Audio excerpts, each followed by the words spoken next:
ሩፋኤል ማለት ምን ማለት ነው? የሩፋኤል ወዳጆች ይህን ቪዲዮ ሼር በማድረግ ለሁሉም አድርሱልኝ። ሩፋኤል ማለት ምን ማለት ነው?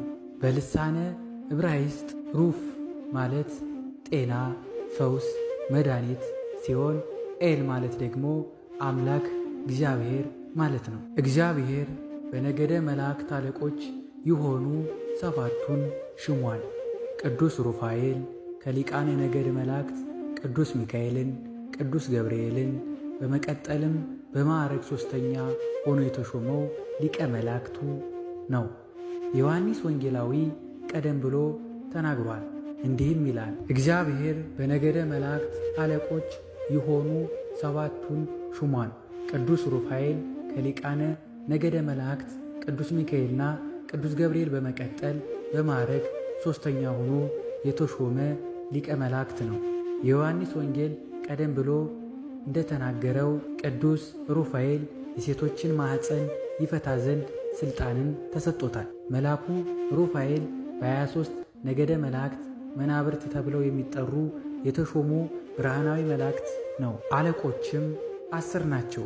ከእነዚህም ውስጥ ቅዱስ ሚካኤል፣ ቅዱስ ገብርኤል፣ ቅዱስ ሩፋኤል፣ ቅዱስ ፋኑኤል፣ ቅዱስ ራጉኤል፣ ቅዱስ ኡራኤል፣ ቅዱስ ሱሪያል፣ ቅዱስ ሰዳክሊያን፣ ቅዱስ ሰላትያል፣ ቅዱስ ናንኤል ናቸው።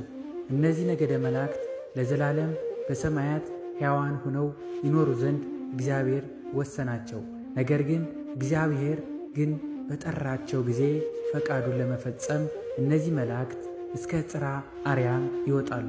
በላካቸውም ጊዜ የፍጥረታት ሁሉ ወሰን ስለሆናቸው ጨለማይቱን የባርባኖስ ስፍራ ድረስ ይወርዳሉ። ተመልሰውም ብቻውን የነበረውን ያለና የሚኖረውን በአገዛዝ ላይም ሁሉ ሥልጣን ያለውን ከማመስገን በቀር በበሽታም በሞትም ቢሆን ሐዘንም ቢሆን ወደ ሌለባቸው ቦታዎች ይገባሉ።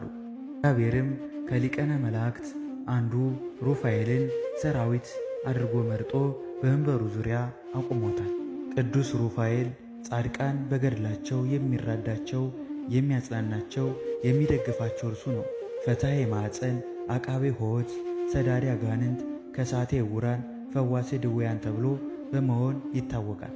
የቅዱስ ሩፋኤል በረከት፣ የእልፈ አላፋት ነገደ መላእክት ረድኤት፣ አማላጅነት፣ የእግዚአብሔር በጎ ቸርነትና ምሕረት ዛሬም ዘወትር ከእኛ ጋር ይሁን፣ አሜን።